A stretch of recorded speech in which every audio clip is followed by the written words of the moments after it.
You've probably experienced this. You are wide awake and alert, doing almost everything else. But the moment you pick your book to start a study, one sleepiness from where you don't know suddenly falls upon you. Or after a few minutes into studying, you struggle to stay awake and alert to study. And no matter what you try, you're always falling asleep. And the moment you leave the book to go do something else, you start feeling awake again. If this is your experience, you're definitely not alone. I've also struggled a lot with sleepiness when I need to study. And I still sometimes do, but over the years, I've found 13 evidence-based tips really helpful that helps me stay awake, alert, and focused to study for really long hours without getting tired. And the tips towards the end of the video are a little crazy. There's no way you're going to do all of those things and not be able to stay awake to study for long. So make sure you watch the end of the video and don't sleep up. Hello again, you're welcome back to the channel. If you're new here on Wealth, I'm currently a 50th medical student of UI, and on this channel I make videos about medicine, admission, personal development, and productivity. A good number of people that watch my videos are not subscribed to the channel, and it's going to make my day. It's going to make me happy if you subscribe to the channel. So thank you. And without wasting your time, let's get into the video. Tip number one is to know that sleep is not the enemy and you should get a good night's sleep. This might sound ironical because this video is meant to teach you how to find sleep. But really, to be able to stay awake and alert to study for long hours, you actually need to get good amount of quality sleep every 24 hours. I said every 24 hours because I know some people don't really sleep at nights. Their sleep is during the day, but the best way to go about it is to have a good night's sleep. And if you don't sleep at night, make sure you compensate for it by sleeping during the day. I've seen quite a number of students do this very wrongly. They do not get good amount of sleep and they're always struggling to study. Some will come to the library to study over the night, and maybe they are spending 5 hours there. During the 5 hours they are trying to study, they are just constantly dozing off, which means the study they are doing during this period is not as effective, one, and the sleep they are getting is also not quality. So for this kind of people, what I always advise them is to actually just go and sleep, and when you wake up, you get back to study. There are a lot of scientific evidence that has shown that sleep is an important part of learning. It helps with memory consolidation. It removes mental fatigue. So how many hours of sleep should you get? Research has shown that 7 to 9 hours of sleep is what is recommended for young people. For me, the average duration I sleep is 6 hours, but there are some times I really need to sleep much less. Maybe when exam is close and I still have a lot to study.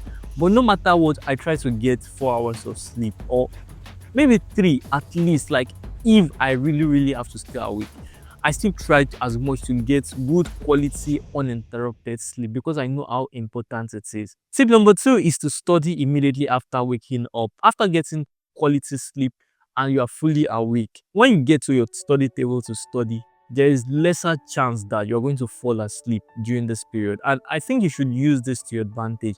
I know we have individual variation. Just try it. I know this works for a lot of people and this might work for you. And a lot of research has also shown that when you just wake up from sleep, your brain is well refreshed and you have higher ability to focus than later in the day when your brain has worked a lot and is now fatigued. Number 3 is to choose your environment wisely. There's something called mental conditioning. It is when your brain associates different places or different environment for different things. Normally, your brain associates your bedroom for sleep, particularly your bed. When you go to your bed, your brain, this is happening at a subconscious level. Your brain is telling you that, oh, I'm in bed. This bed is meant for resting, chilling, and sleeping, and not necessarily for studies. If possible, create a dedicated study space for yourself, like a chair and a table that is away from your bed. Like, let this be your study area. And if possible, go out of your room and go to a different place that you've associated plainly for studying. You could go to the library, you could go to classrooms to study. Create another environment that your brain has associated with work and not sleep. Number 4 is to sit upright to study. When you're sitting upright, the sympathetic nervous system is more activated, and this nervous system is the flight and fright response. It's the one that keeps you active to do things and keeps your brain sharp. On the other end, like lying down, stimulate or activates your parasympathetic nervous system more. And parasympathetic nervous system is meant to relax your body, help you digest and sleep off. This is a natural thing. This is your biology. And you should also be using it to the best of your advantage. If you really don't want to sleep off, you should not be studying in your bed. Sometimes I do study in my bed, but most of the time I study in my bed. It is when I know I don't mind sleeping off, or I've worked a lot today and I'm tired. I just want to read a little more things before I sleep. But if I sleep, I'm not going to feel bad about it. But anytime I really want to do good studying, I get out of my bed and come to my chair to sit. And even if I'm feeling lazy and I want to be comfortable in my bed, I sit upright in my bed to study. Sit upright anytime you need to study. So tip number 5 is to light your room. There's a part in our brain called the pineal gland, which produces a hormone called melatonin. And this hormone is produced when it is dark. And melatonin is meant to help your body sleep. It makes us feel drowsy and helps us sleep. So that is why it is natural for us to sleep at night when it is dark. When it is dark, your brain signals the darkness, it is time for rest, and produces this melatonin. Now, bright light inhibits melatonin. So that is why during the day, the natural response of the body is to be awake, because there's bright light. Your brain stops producing this melatonin and then you can stay more awake. And you should also use this to your advantage. When you want to study at night, try to make your room as bright as possible. Keep the bulb on. Even if you are studying with your laptop, which is a source of light, it is also good to keep your room light on. If you are studying in a book and you have a lamp, while using the lamp, try to also keep the room light on. Like I've mentioned before, getting a good night's sleep also helps you stay awake when you need to stay awake. So when you want to sleep at night, also try to keep the room pitch black.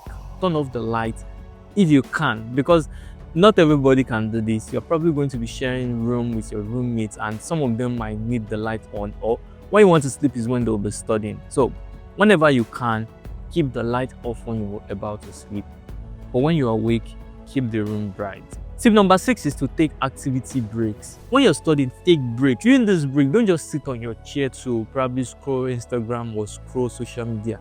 Actually stand up and leave your study desk. This is a good practice. It is a elder thing to do, not just necessarily to prevent you from sleeping, but because it is an elder practice. Research has shown that getting up from your study table and doing activities like walking can help increase your focus and keep you more awake. And I do this a lot.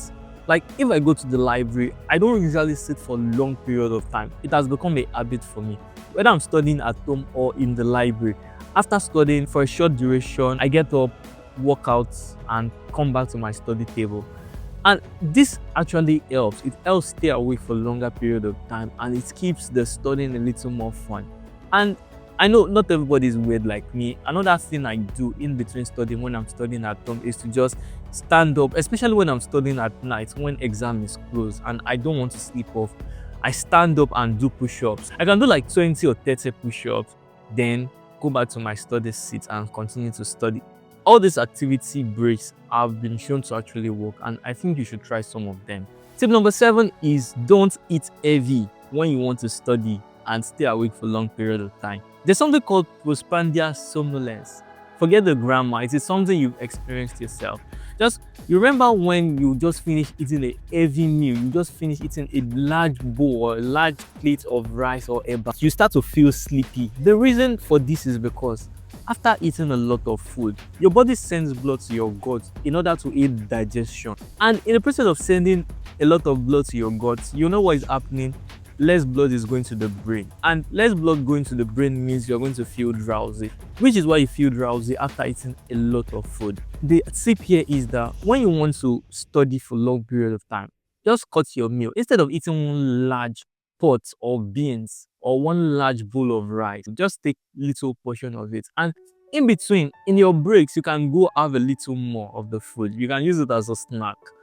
Yeah, just avoid eating heavy because it's probably going to induce sleep. Tip number 8 is to drink water, because dehydration is one thing you want to avoid when you're studying. Dehydration makes your brain not function optimally. Besides the scientific evidence, I've noticed that just drinking water keeps me awake, especially when I'm studying at night. And another thing drinking water does for me is that when I drink enough water, then I need to go to the toilet. So even if I don't want to get up from my study chair, or if I'm studying in bed to walk about, when I am pressed and I need to pee, I have to stand up and go pee. And this process actually also keeps me awake. Whenever you're going to study, just get a bottle of water and make sure you stay hydrated during the period. Tip number 9 is a more radical one. It is using cold water splash. I'm sure you would have seen this before, where your parents is waking somebody up, probably you waking a teenage child up, and the child will not wake up, and they use water, they sprinkle water on the person's face. Yes, this actually helps. Like, just going to wash your face with cold water activates your sympathetic nervous system and keeps you awake for some duration. This is how I use this. When I need to study at night, I probably sleep around 9, and when I wake up by, let's say, 12 or 1 a.m., I get up, get my toothbrush, go brush my teeth and wash my face. After doing that, I'll be awake to study for some hours before needing to do any other thing again to stay awake. Tip number 10 is to chew gum. Research has shown that chewing gum activates your facial muscles because you're using your muscle to chew the gum, activates them and also increases blood flow to the brain. And this is also an activity. Besides just studying, you're also doing some other activity, and it helps you stay awake and alert. But I personally don't do this. I don't really like gum. There are some gums that are so bad that they are so tough. By the time you chew them, you're going to have a headache. So I personally don't chew gum. You could try them out. It's probably going to work for you. Tip number 11 is to drink coffee, but on moderation. I personally don't take coffee. Like, this is not something I do, but I'm mentioning it because I know a lot of students know to do this and they do it a lot. And I've seen some very, very bad practices, and they are very bad. In UI, I've seen people mix energy drinks with Nescafe. Like, that's a lot of caffeine in a drink, and they drink all of it just to stay awake. Yes, it helps stay awake, but at what expense?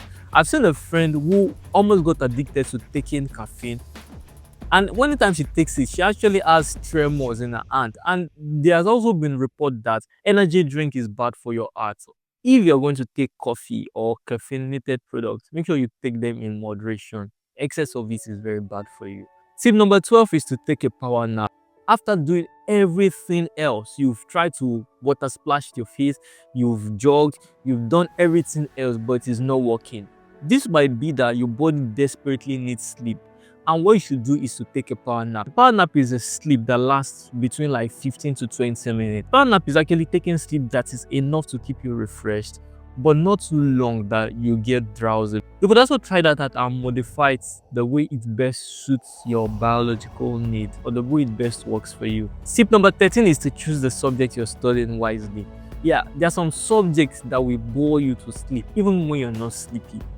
I've experienced this kind of subject in school. There are some courses I took that anytime I pick this course, it just bores me. I really want to sleep every single time I'm in it. And sometimes when I want to sleep and I can't, I just pick up the book. Oh, this is the sleeping medicine. By the time I start reading the book, I fall asleep. This kind of topic or subject is not what you should be reading when you're tired. You should read them when and where you are less likely to sleep. For example, this kind of thing is what I will read outdoors. Sometimes I go outside where people are walking to just read in the open.